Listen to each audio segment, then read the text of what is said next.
subuh untuk orang tua boleh Kak. Ya, kita lanjut. Thumma khalaqna an-nutfata 'alaqatan fa khalaqna al-'alaqata mudghatan fa khalaqna al-mudghata 'idhaman fa kasawna al-'idhama lahman. Ini proses kalian nih, bagaimana nih dalam Al-Qur'an nih, ya. Lahman thumma ansha'nahu khalqan akhar fatabarakallahu ahsanal khaliqin. Jadi dari mani lalu disimpan di dalam rahim. Ini di surat Al-Mu'minun nih Kak, kisah-kisah kalian itu, ya.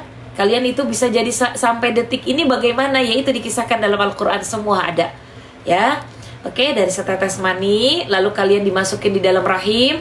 Kemudian air mani itu kami jadikan sesuatu yang menggantung, yaitu darah. Darah. Lalu sesuatu yang menggantung itu kami jadikan segumpal daging. Dari mani ditaruh di rahim, dikuatkan di dalam rahim, ya, jadi segumpalan darah, lalu segumpal menjadi daging, lalu segumpal daging itu menjadikan tulang belulang, ya. Lalu tulang belulang itu kami bungkus dengan daging, ya, dibungkus dengan daging. Kemudian kami menjadikan makhluk berbentuk lain. Maha suci Allah sebagai penciptanya, begitu ya. Jadi kalau ada yang nanya, teman-teman dari mana ininya, kita berasal dari tanah. Apa maksudnya? Kita berpijak di atas muka bumi, yaitu di atas tanah. Satu. Lalu kita meninggal dunia pun dikubur di dalam tanah. Seperti itu. Nah, penciptaan Allah awalnya kita dari setetes mani. Maka Allah itu maha suci. Adek?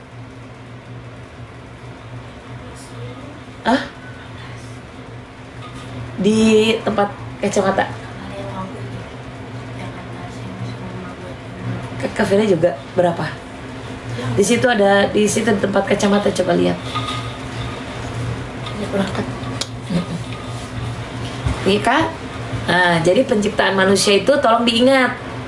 Dari setetes mani dikuatkan, dimasukin di dalam rahim, lalu Allah kukuhkan, Allah kuatkan di dalam rahim, ya. Lalu menjadi segumpal darah itu menjadi segumpal daging, Allah tumbuhkan tulang belulangnya. Setelah itu dibalut dengan yang namanya daging. Oke? Dibalut daging jadi berbentuk manusia. Jadi maha besar Allah dengan segala firman-Nya. Ya, di surat Al-Mu'minun di ayat ke-14. Jadi mulai dari awal di ayat ke-13, 14 itu tentang penciptaannya manusia. Kalau teman-teman beruntung, insya Allah nanti teman-teman diperlihatkan sama Allah Subhanahu wa Ta'ala bagaimana teman-teman seperti itu. Nah, kalau surat Al-Qiyamah itu kan kalau kita sudah jadi tulang belulang di dalam kuburan, ya, nanti Allah jadikan kembali seperti di surat Al-Mu'minun, gitu ya. Allah kembalikan lagi seperti surat Al-Mu'minun. Tsumma innakum ba'da dzalika lamayitun. Nah, kemudian sesungguhnya kamu setelah hidup, kamu akan benar-benar nanti Allah matikan. Ya, setelah manusia lahir dan mengalami pertumbuhan, kemudian setelah itu, yakni setelah manusia sudah dalam proses kehidupan di dunia, sesungguhnya kamu wahai manusia pasti akan meninggal. Ya, kemudian setelah itu kamu mati, dikuburkan. Sesungguhnya kamu akan dibangkitkan dan dikubur dari kuburmu itu di hari kiamat kelak. Ya, akan dimintai pertanggungjawaban atas segala perbuatan ketika kamu ada di dunia, gitu ya. Oke. Tsumma innakum yaumal qiyamati tub'atsun. Kemudian sesungguhnya kamu pada hari kiamat nanti akan Allah bangkitkan. Zikir dengan sujud boleh enggak? Boleh Kak. Yang penting di dalam hati kalau posisinya sholat. Puasa qadha di hari Jumat hukumnya gimana? Tidak berdosa, akan tetapi ada harus hari sebelumnya. Ya, digabung dengan hari sebelumnya.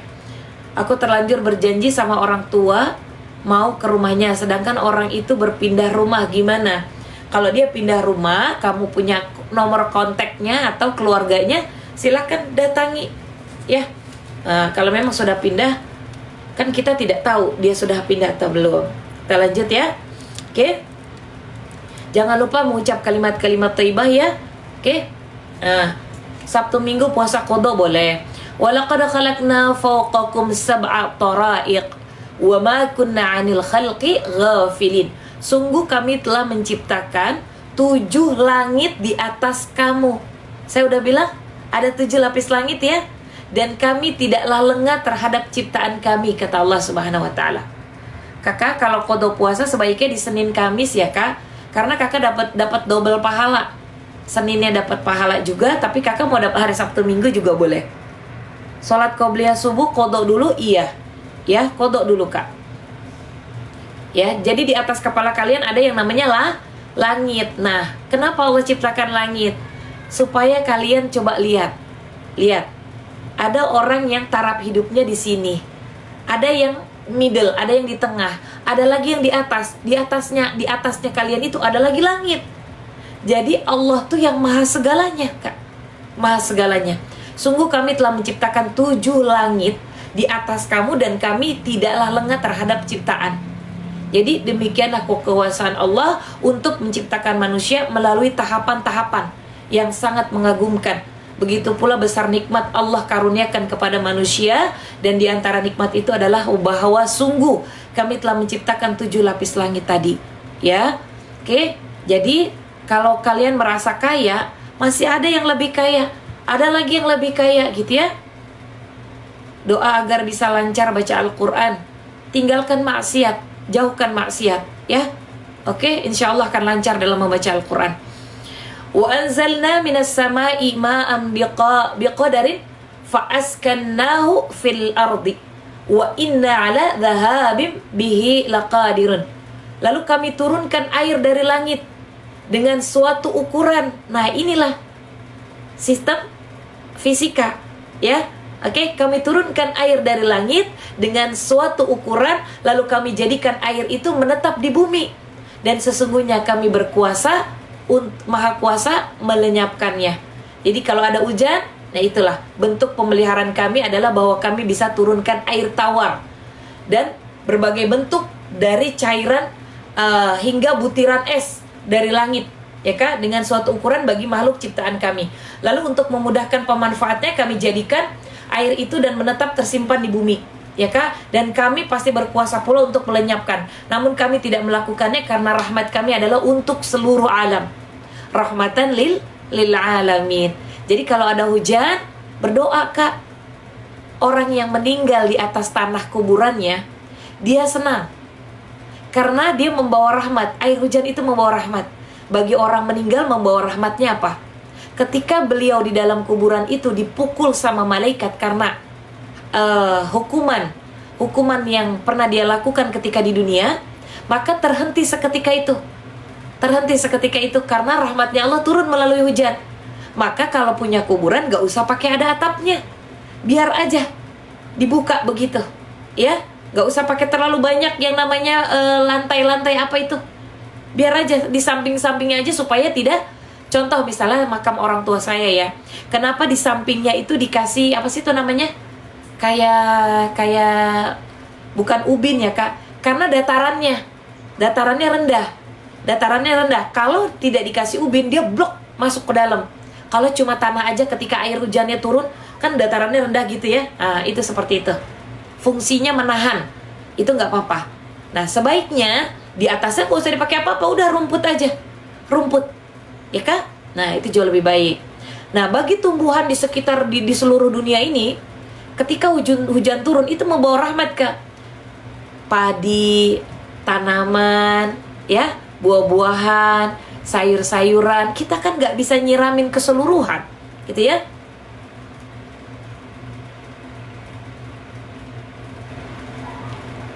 Ini siapa ya? Waalaikumsalam. Kok kamu nggak mau lagi sama memaafkan janji, nggak akan pernah mengulangi perbuatan? Maksudnya gimana nih Kak Nurati? Iya, bisa buat rahmat buat pohon dan tumbuhan ya. Nah, terus bisa juga ngebersihin genteng-genteng. Bisa jadi genteng-genteng itu bisa dikencingin sama kucing,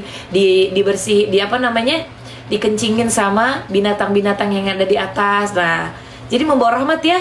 Yang tadinya panas, tiba-tiba salah kirim mungkin. Jadi membawa rahmat lah intinya air hujan itu ya.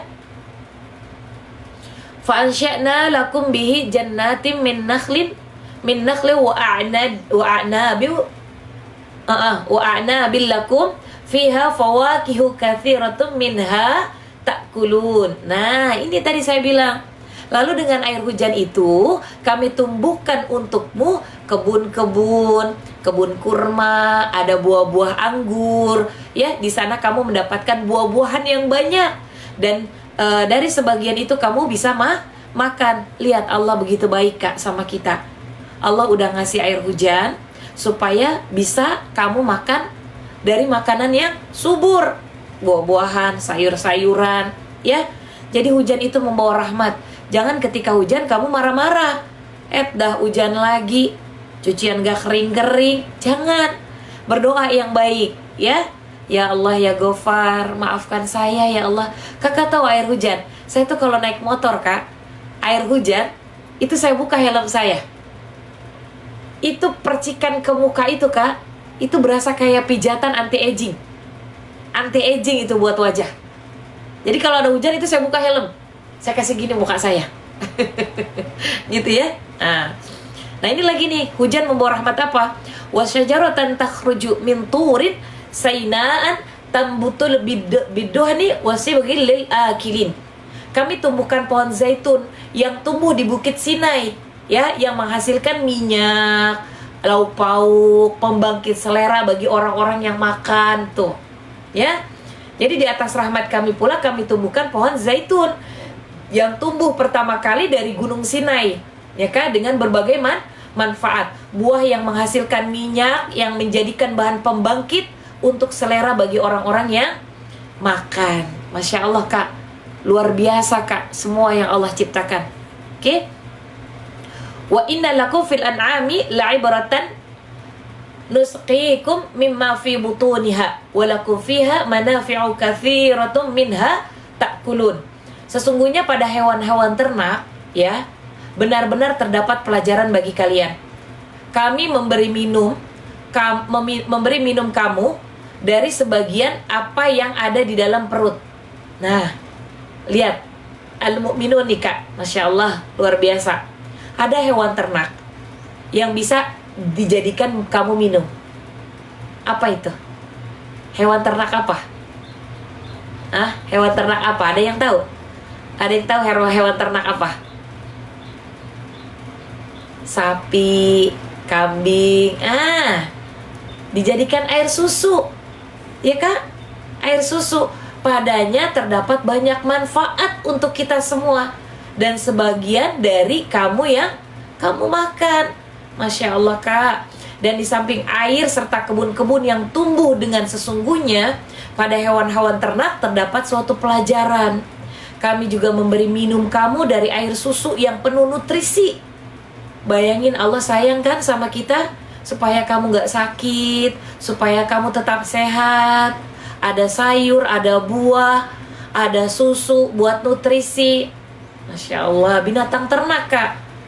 Dagingnya bisa dimanfaatkan, kulitnya juga, bulunya, tenaganya, Masya Allah Kak, semua dapat dimanfaatkan untuk berbagai tujuan. Jadi kita kalau misalnya, ingat ya, kalau kita diuji sama Allah, ingat kebesaran Allah Kak. Allah udah ngasih kita makanan, kenapa kita masih mau malas-malas? Allah udah kasih kita nutrisi, kenapa kita masih gak mau sholat? Allah udah kasih kita tempat tinggal, tapi kenapa enggak? Masya Allah, enggak mau bersyukur. Nah itu Kak, ya. Assalamualaikum Zah, kakek nitip salam. Waalaikumsalam warahmatullahi wabarakatuh. Kakek. Oke, kita lanjut ya. Wa 'alaiha wa 'alal fulki tuhmalun. Di atas hewan-hewan ternak dan di atas kapal-kapal kamu diangkut. Ini maksudnya apa nih? Allah udah kasih kita banyak, terus kita berterima kasihnya dengan cara apa? Teman-teman selalu bilang kan ya, kok doa saya gak dijawab-jawab? Udah bersyukur belum? Terima kasih ya Allah, masih dikasih nikmat nafas, sehat, pendengaran. Di samping air serta kebun-kebun yang tumbuh dengannya, sesungguhnya pada hewan-hewan ternak suatu pelajaran bagi kamu, yaitu berupa susu, bisa dijadikan nutrisi. Dan daging pun Ya Kak? Jadi manfaatnya banyak Kak. Nah, maka yuk kejar al-mu'minun, keimanan yang awal tadi kita sudah bahas. Walaqad, nah kalau dalam Al-Quran sudah bilang qad, itu sesungguhnya Kak. Jilbabnya bagus, belinya di mana? Kakak boleh DM aja ya Kak, atau kakak komen di bawah video TikTok saya. Insya Allah nanti saya kasih, karena nggak bisa dimasukin keranjang kuning Kak. Walaqad arsalna Nuhan ila qaumihi faqala ya qaumi abudullaha ma lakum min ilahin ghairu afala tattaqun. Sesungguhnya kami udah mengutus nih Nabi Nuh ya kepada kaumnya. Lalu dia berkata, wahai kaumku, sembah Allah Subhanahu wa ta'ala, tidak ada Tuhan selainnya bagimu, apakah kamu tidak mau bertakwa? Nah, ya, apakah kamu tidak mau bertakwa, kata Allah gitu. Nikmat sehat, nikmat bisa beraktivitas, menghirup udara segar. Ucapkan alhamdulillah untuk semuanya ya. Jadi penyebutan kapal pada akhir ayat sebelumnya itu disambungkan dengan ayat uraian tentang kisah Nabi Nuh. Kisah Nabi Nuh, dan sungguh ada pelajaran penting di situ yang dapat kamu petik dari kisah para nabi. Kami telah mengutus Nabi Nuh kepada kaumnya, lalu dia berkata, wahai kaumku, sembah Allah, karena tidak ada Tuhan yang berhak disembah bagimu selain Allah. Maka mengapa kamu tidak bertakwa kepadanya, yakni menghindarkan diri dari siksa-siksa Allah dengan melaksanakan perintahnya dan menjauhi larangannya yang kusampaikan kepadamu. Gitu ya. Oke teman-teman, dalam keadaan apa nih teman-teman? Sehat? Sehat semuanya ya? Sehat ya? Ucapkan alhamdulillah sama Allah. Alhamdulillah ya Allah, masih dikasih nikmat, masih dikasih rizki, masih dikasih kasur, masih dikasih bantal, dikasih semuanya. Allah udah ngasih. Diingat ya, surat Al-Mu'minun ini ngajarin kita banyak tentang penciptaan. Kalian bisa jadi nongkrong di sini, tentang penciptaan, tentang yang maha suci itu Allah kayak gimana, itu surat Al-Mu'minun. Ya, kita harus bersyukur, kata surat Al-Mu'minun. Faqala al-mala'u alladhina kafaru min qaumihi ma hadha illa basyarum mithlukum yuridu ay yatafaddala alaikum walau sya'allahu la anzala malaikatan ma sami'na bihadha fi abaina al-awwalin. Maka para pemuka orang-orang yang kafir, yang kufur dari kaumnya, itu berkata, orang ini tidak lain hanyalah manusia seperti kamu. Jadi itu Nabi Nuh dibilang begitu. Dia ingin menjadi orang yang lebih mulia daripada kamu, kata orang kafir. Seandainya Allah berkehendak, tentu Allah akan mengutus malaikat. Belum pernah kami dengar seruan seperti ini. Ini pada masa nenek moyang kami dulu. Jadi maka tanpa berpikir panjang, berkata para pemuka orang-orang kafir dari kaumnya kepada para pengikut mereka sebagai respon atas ajakan Nabi Nuh. Kan Nabi Nuh mengajak ya Kak, mengajak kaum muslimin untuk beriman kepada Allah ya. Oke, tapi orang-orang kafir itu ya Kak, dia nggak mau. Lalu dia respon ajakannya Nabi Nuh. Orang ini tuh katanya, Nabi Nuh ini tidaklah hanya manusia biasa seperti kamu. Dia tidak punya keistimewaan apapun untuk menjadi utusan Tuhan, katanya gitu. Dia hanyalah orang yang ingin menjadi lebih mulia daripada kamu dengan mencitrakan dirinya agar dapat menjadi pemimpin kamu. Dan dia mengaku-ngaku sebagai utusan Allah. Dan seandainya Allah menghendaki Kak, ya, bagi orang-orang yang berkata seperti itu, mengutus Rasul, tentu dia mengutus malaikat. Ya, bukan manusia seperti Nuh.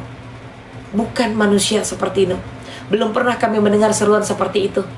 Ya, karena itu orang-orang yang bodoh Kak. Orang zaman dulu tuh gak paham. Maka sama Allah tuh dibuat Al-Quran supaya orang yang bodoh buka matanya. Buka. Allah udah ngasih segalanya. In huwa illa rajulun bihi jinnatun fatarabbasu bihi hatta hin. Dia hanyalah seorang laki-laki yang gila katanya, kata orang-orang kafir. Tunggulah dia sampai waktu yang ditentukan. Jadi para pemuka kafir itu Kak melanjutkan perkataannya. Nabi itu hanya orang gila katanya. Sehingga dia ingin menonjolkan dirinya, maka tunggulah terhadapnya. Yakni bersabarlah kamu sampai waktu yang ditentukan, di mana dia sembuh atau meninggal dunia. Nah, jadi Nabi Nuh tuh dikatain Kak, dihina. Orang gila, katanya gitu. Kalau menyampaikan sesuatu yang baik dikatain gila Kak. Nah banyak kan, ketika saya live streaming juga banyak ya yang berkata kayak gitu. Pendusta, mendingan kamu masak-masak, nggak usah kamu nongkrong di live streaming. Katanya gitu. Ngapain? Apa manfaatnya kamu berdakwah? Katanya gitu. Ya, itu mah cuma ujian aja Kak. Cuma ujian ya. Qala Rabbin surni bima kadzabun. Nabi Nuh berdoa, ya Allah, tolonglah aku karena mereka telah mendustakanku. Nah, saya sudah mengajak teman-teman, tapi saya dihina. Selalu apa saya katakan? Ya Allah, semoga orang itu dapat hidayah. Nah itu. Jadi kalau teman-teman dihina, disakitin, dicaci maki, doa aja. Doa, biarkan Allah yang bekerja.